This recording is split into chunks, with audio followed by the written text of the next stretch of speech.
বাঙালির ঘরনায় কুমড়োর বিভিন্ন রকম রেসিপি বানানো হয়েই থাকে, যেমন কুমড়োর ছক্কা, কুমড়ো ভর্তা, কুমড়ো ভাতে, এছাড়াও আলু কুমড়োর তরকারি, আরও অনেক কিছু। বাজারে এখন ছোট কুমড়ো পাওয়া যায় আর সজনে ডাঁটাও। এই দুই মিলিয়ে দারুণ একটা স্বাদের রেসিপি তোমাদের সাথে শেয়ার করব। নমস্কার বন্ধুরা, তোমাদের সকলকে রুমির হেসেল ঘরে স্বাগত জানাই। আমি রুমি। আমি আজকে বানাবো সম্পূর্ণ নিরামিষ সজনে ডাঁটা, কুমড়ো ও আলু দিয়ে দুর্দান্ত স্বাদের একটা রেসিপি, যেটা গরম ভাতের সাথে খেতে কিন্তু দারুণ লাগে। বানানো ভীষণই সহজ, ঘরোয়া উপকরণ দিয়েই বানিয়ে দেখাবো। তাহলে চলো আর বেশি দেরি না করে রেসিপিটা শুরু করা যাক। এই নিরামিষ আলু, সজনে ডাঁটা ও কুমড়ো তরকারিটা বানানোর জন্য সবজিগুলোকে কেটে নিতে হবে। আর বাজার থেকে এরকম ছোট সাইজের কুমড়ো এনেছি। 4টে আমি সজনে ডাঁটা নিয়েছিলাম, ওগুলি খোসা ছাড়িয়ে এরকম মিডিয়াম সাইজের করে কেটে নিয়েছি। 2টো মিডিয়াম সাইজের আলুর খোসা ছাড়িয়ে এরকম ডুমো করে কেটে নিয়েছি। আর কুমড়োটার খোসা সমেতই বড় বড় টুকরো করে কেটে নিয়েছি। সবজিগুলো কাটার পর ভালো করে ধুয়ে জল ঝরিয়ে এই প্লেটের মধ্যে রেখে দিয়েছি। এবারে চলো রান্নাটা শুরু করা যাক। কড়াইতে দিয়ে দিলাম বড় চামচের 1 চামচ সর্ষের তেল। তেলটা গরম হয়ে যাওয়ার পর দিয়ে দিলাম একটা শুকনো লঙ্কা 2 টুকরো করে, আর দিয়ে দিলাম 1/2 চামচ পরিমাণ কালো জিরে। একটু নেড়ে চেড়ে নিয়ে এইবারে কেটে রাখা আলুর টুকরোগুলো দিয়ে দেবো। বন্ধুরা, আমার চ্যানেলে আরও অনেক নিরামিষ রেসিপি পেয়ে যাবে, নিচে ডেসক্রিপশন বক্সে লিঙ্ক দিয়ে দেবো, তোমরা চেক করে নিতে পারো। এছাড়া সজনে ডাঁটা বা কুমড়োরও রেসিপি আছে, সবই আমি দিয়ে দেবো লিঙ্ক, তোমরা দেখে নিতে পারো। এবার একটু আলুগুলো নেড়ে চেড়ে নিয়ে ঢাকা চাপা দিয়ে একটু ভেজে নেবো।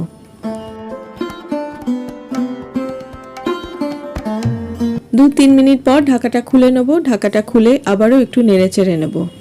আলুগুলো হালকা ভাজা ভাজা হয়ে গেছে। এবারে এর মধ্যে দিয়ে দেবো কেটে রাখা কুমড়োর টুকরোগুলো আর সজনে ডাঁটা।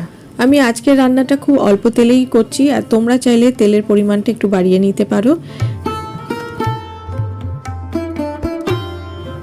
এবারে সব কিছু ভালো করে নেড়ে চেড়ে নিয়ে একটু ভেজে নেব। 2 মিনিট একটু নেড়ে চেড়ে নিয়ে ফ্লেমটা মিডিয়ামে করে একটা ঢাকা চাপা দিয়ে আর একটু ভাজা ভাজা করে নেব।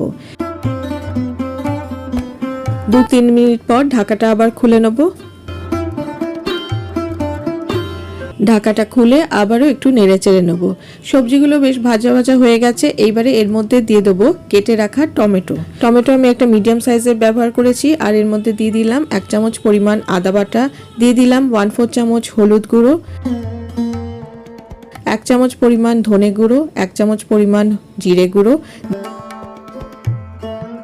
দিয়ে দিলাম স্বাদ মতো নুন। এবারে একটু জল দিয়ে ভালো করে নেড়ে চেড়ে কষিয়ে নেব। বন্ধুরা, আমার পরিবারের নতুন বন্ধু হয়ে থাকলে যদি তোমাদের রেসিপিটা ভালো লাগে তাহলে লাইক কমেন্ট করে চ্যানেলটাকে সাবস্ক্রাইব করে নেওয়ার অনুরোধ রইল। আর পাশে থাকা বেল আইকনটাকে অবশ্যই প্রেস করে দেবে, যাতে পরবর্তীকালে আমি যখনই কোনো রেসিপি শেয়ার করব তার নোটিফিকেশন তোমাদের কাছে আগে পৌঁছে যাবে।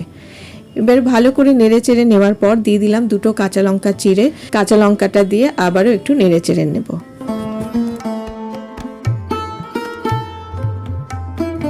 সবকিছু ভালো করে কষিয়ে নেওয়ার পর এইবারে এর মধ্যে দিয়ে দেবো 1 কাপ পরিমাণ গরম জল।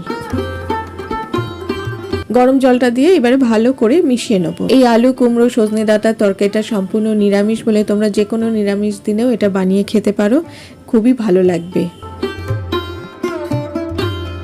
ভালো করে নেড়ে চেড়ে নিয়ে ফ্লেমটা মিডিয়ামে করে ঢাকা চাপা দিয়ে রান্নাটা করে নেব প্রায় 6 থেকে 7 মিনিট।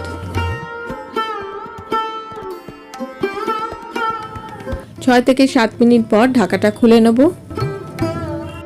ঢাকাটা খুলে আবারও একটু নেড়ে চেড়ে নেব। আর যেহেতু এই তরকারিটা একটু মাখো মাখো করবো, তাই জলের পরিমাণটা আর আমি বাড়াবো না, এই জলটাই আস্তে আস্তে শুকিয়ে যাবে। এতক্ষণ রান্নাটা আমি মিডিয়াম ফ্লেমেই করছিলাম, এখন ফ্লেমটা হাইতে করে নেব। একটু নেড়ে চেড়ে নিয়ে দেখে নেব সবজিগুলো সেদ্ধ হয়েছে কিনা। আলু সেদ্ধ হয়ে গেছে মানেই কুমড়োও সেদ্ধ হয়ে যাবে, কারণ কুমড়ো তাড়াতাড়ি সেদ্ধ হয়ে যায়। আর কুমড়োগুলো ওই কারণেই আমি বড় বড় টুকরো করে রেখেছি। এইবারে টেস্টটা ব্যালেন্স করার জন্য দিয়ে দিলাম 1 চামচ পরিমাণ চিনি। চিনিটা দিয়ে ভালো করে মিশিয়ে নেব। যেহেতু নিরামিষ রান্না, একটু মিষ্টি হলে বেশ ভালোই লাগে। আর তোমরা চাইলে চিনির পরিমাণটা একটু কমিয়েও নিতে পারো বা স্কিপ করে যেতে পারো।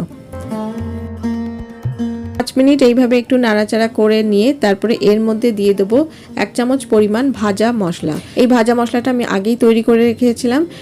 জিরে, ধনে, শুকনো লঙ্কা আগে ড্রাই রোস্ট করে মিক্সিতে গুঁড়িয়ে নিয়েছিলাম। এই মশলাটা যে কোনো নিরামিষ রান্নায় দিলে কিন্তু টেস্টটা ভীষণই ভালো আসে। আমি আর গরম মশলা অ্যাড করলাম না। এবারে ভাজা মশলাটা ভালো করে মিশিয়ে নিয়ে ফ্লেমটা অফ করে ঢাকা চাপা দিয়ে 2 মিনিট স্ট্যান্ডিং টাইমে রেখে দেবো।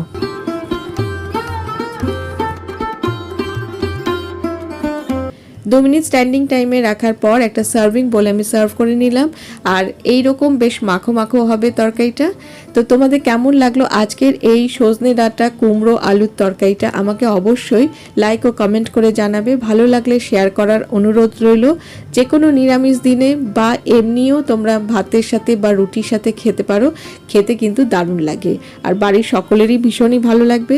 আমার চ্যানেলে নতুন বন্ধু হয়ে থাকলে সাবস্ক্রাইব করে নেওয়ার অনুরোধ রইল আর পাশে থাকা বেল আইকনটাকে অবশ্যই প্রেস করে দেবে। আমি পরবর্তীকালে যখনই কোনো রেসিপি শেয়ার করব তার নোটিফিকেশন তোমাদের কাছে আগে পৌঁছে যাবে। আজকে তাহলে এই পর্যন্ত। আমি আবারও হাজির হয়ে যাব আমার হেসেল ঘরের খবর নিয়ে। তোমরা সবাই ভালো থেকো, সুস্থ থেকো। টাটা।